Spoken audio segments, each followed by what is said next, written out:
पुण्यातल्या पुरंदर विमानतळासाठी भूसंपादनाच्या मोबदल्यावर निर्णय न झाल्यामुळे अंतिम निर्णयासाठी मुख्यमंत्री देवेंद्र फडणवीस यांची बैठक होणार आहे। येत्या 2 दिवसांमध्ये मुंबईत शेतकऱ्यांच्या शिष्टमंडळाशी चर्चा केली जाईल। वाढत्या मोबदल्याच्या मागणीमुळे भूसंपादनासाठी 6,000 कोटी रुपयांची मागणी सरकारकडे करण्यात आली आहे।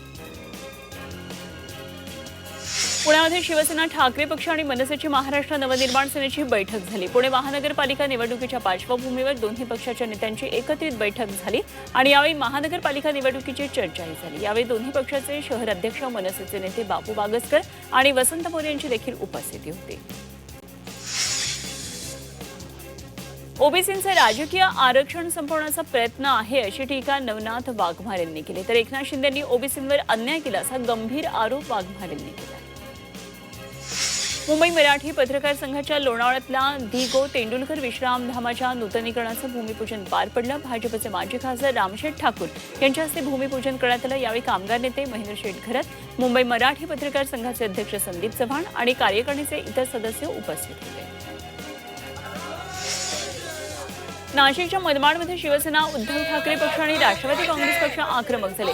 स्ट्रॉंग रूम परिसरामध्ये जॅमर बसवण्यासाठी या ठिकाणी उपोषण सुरू करण्यात आलं। ईव्हीएम मशीनमध्ये छेडछाड होण्याची शक्यता असल्याचा आरोप करत स्ट्रॉंग रूम परिसरात जॅमर बसवण्याची मागणी केली, तर मागणी मान्य न केल्यास रास्ता रोको करण्याचा इशारा देण्यात आला।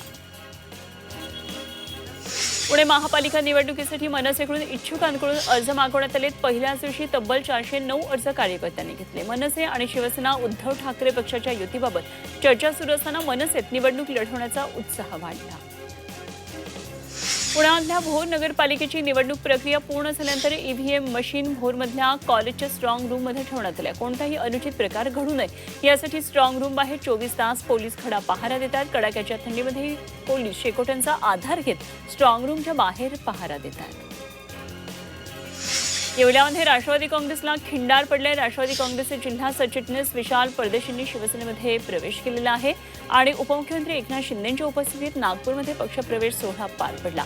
परदेशींची शिवसेना येवला शहर प्रमुखपदी नियुक्ती करण्यात आली आहे आणि यावेळी अनेक पदाधिकाऱ्यांनी शिवसेनेत प्रवेश केला। छत्रपती संभाजीनगरमध्ये बेकायदेशीर आणि खोटी कागदपत्र तसंच केवळ आधार कार्डच्या पुराव्यावर दिलेले किंवा संशयास्पद वाटणारे जन्ममृत्यूचे दाखले आणि नोंदणी रद्द होणार आहेत। याबाबतचं परिपत्रक महसूल विभागानं जारी केलेलं आहे। जन्ममृत्यू दाखल्याची तपासणी करण्याच्या सूचना देण्यात आलेल्या आहेत आणि सध्या 222 प्रमाणपत्र रद्द करण्याचा निर्णय प्रशासनानं घेतला आहे। छत्रपती संभाजीनगरमध्ये काही ठिकाणी बोगस कामं दाखवून कोट्यवधींची बिलं काढण्याचे प्रकार घडलेत आणि या घटनेमुळे 10,000 मालमत्तांना स्वतंत्र UID क्रमांक देऊन त्यांची इत्यंभूत माहिती ऑनलाईन नोंदणी सुरू केली आहे। या निर्णयामुळे मालमत्तांच्या संपूर्ण माहितीसह केलेल्या कामाचा प्रत्येक टप्पा आता डिजिटल स्वरूपामध्ये उपलब्ध असणार आहे। बीडमध्ये शासकीय रुग्णालयामध्ये कर्मचाऱ्यांकडून स्वच्छता मोहीम राबवण्यात येते। रुग्णालयामध्ये अस्वच्छतेमुळे संसर्ग वाढू नये यासाठी कर्मचाऱ्यांनी पुढाकार घेतला आहे। यामध्ये नर्सिंगचं शिक्षण घेणाऱ्या विद्यार्थ्यांचा सहभाग मोठा आहे। शासकीय रुग्णालय परिसरामध्ये दर आठवड्यात 2 वेळा स्वच्छता मोहीम राबवण्यात येणार आहे। वीज चोरी पकडण्यासाठी मशीन लर्निंग आधारित अत्याधुनिक तंत्रज्ञानाचा वापर सुरू केला, त्यामुळे या वर्षभरामध्ये 8.5 कोटी रुपयांची वीज चोरी पकडण्यात यश आले। कंपनीनं या अंतर्गत मीटर डेटा तंत्रज्ञान आधारित वीज चोरीचा अंदाज वर्तवणारं हे मॉड्यूल विकसित केलं।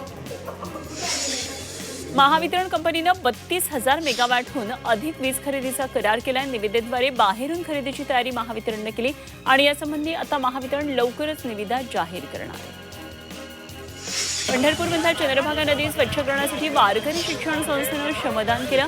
चंद्रभागा नदी स्वच्छ करण्यासाठी यावेळी शेकडो विद्यार्थ्यांनी श्रमदान केलं। यावेळी वारकरी शिक्षण संस्थेच्या विद्यार्थ्यांनी पुंडलिक मंदिर परिसर, नदी पात्र, वाळवंट या ठिकाणी नदीची स्वच्छता केली।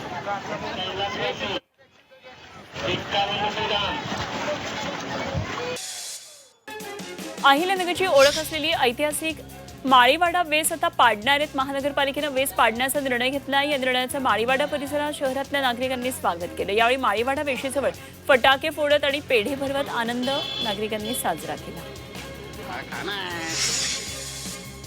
छत्रपती संभाजीनगरमध्ये मोकाट श्वानांची संख्या वाढली आहे, त्यामुळे शासनानं प्रत्येक शहरातील मोकाट श्वानांचं सर्वेक्षण करण्याचे आदेश दिले आणि यानुसार महापालिकेनं काम सुरू केलेलं आहे। पुणे इंदूर महामार्गावर येवल्यात पिंपळगाव जलालमधल्या टोलनाक्याची मुदत मध्यरात्री संपली. त्यामुळे प्रवासी आणि वाहन चालकांना मोठा दिलासा मिळाला. गेल्या 20 वर्षांपासून टोलनाका मुदत संपल्यानं बंद झाला.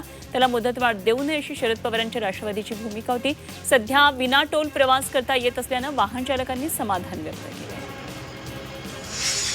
येवल्यातल्या लोकशाहीर अण्णाभाऊ साठे स्मारकाच्या कामाला सुरुवात झाली आहे. स्मारकाच्या कामाला तातडीनं सुरुवात व्हावी या मागणीसाठी गेल्या 1.5 महिन्यांपासून सामाजिक कार्यकर्ते जितेंद्र गायकवाड आंदोलन करत होते. या आंदोलनाला दिलीप खैरे यांनी भेट दिल्यानंतर गायकवाडांनी उपोषण मागे घेतलं. आरोग्यविषयक जनजागृतीसाठी अकोला शहरात वॉकेथॉनसाठी गंगेलाल बाजरिया विद्यालयाच्या प्रांगणातून वॉकेथॉनला सुरुवात झाली. लाल बहादूर शास्त्री प्रांगणात समारोप झाला. अभिनेते गौरव मोरे आणि अंकुश चौधरी यावेळी उपस्थित होते. संभाजीनगरमध्ये घृष्णेश्वर महादेव मंदिराचा विकास करण्यात येतो आणि त्यासाठी मंदिराच्या पूर्ण प्रदक्षिणेची धार्मिक पद्धत आता बदलून अर्धप्रदक्षिणा मार्गाचं नियोजन केलं जातं. त्यामुळे धार्मिक क्षेत्रात एक प्रकारे चिंतेचं वातावरण निर्माण झालं. वाशीमध्ये सौर ऊर्जेबाबत जनजागृती करण्यात आली आहे. राष्ट्रीय ऊर्जा संवर्धन दिनानिमित्तानं राष्ट्रीय हरित सेनेच्या वतीनं ऊर्जा संवर्धनानिमित्तानं जनजागृती करण्यात आली. या वीज बचत, पर्यावरण संरक्षण, दैनंदिन जीवनात ऊर्जा कार्यक्षमतेचं महत्त्व विद्यार्थ्यांना पटवून देण्यात आलं.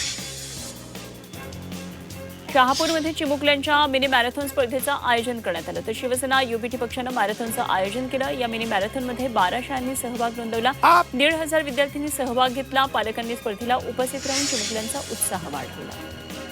येवला शहरात गेल्या अनेक महिन्यांपासून वाहतूक कोंडीची समस्या बिकट झाली. अवजड वाहन, खासगी बस, ट्रक आणि स्थानिक वाहतूक एकाच मार्गावरून होत असल्यानं मोठ्या प्रमाणात वाहतुकीची कोंडी होते. त्यामुळे पुणे इंदूर महामार्गासाठी त्वरित बायपास मंजूर सुरू करून शहरातली वाहतूक नियोजनात सुधारणा करण्याची मागणी नागरिकांनी केली आहे.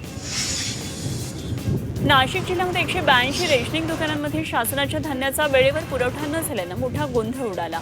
यामुळे 4,69,000 रेशन कार्डधारक 2 महिन्यांच्या धान्यापासून वंचित राहिलेत आणि यासाठी थकीत रेशनिंग त्वरित सुरू करण्याची मागणी करण्यात आली.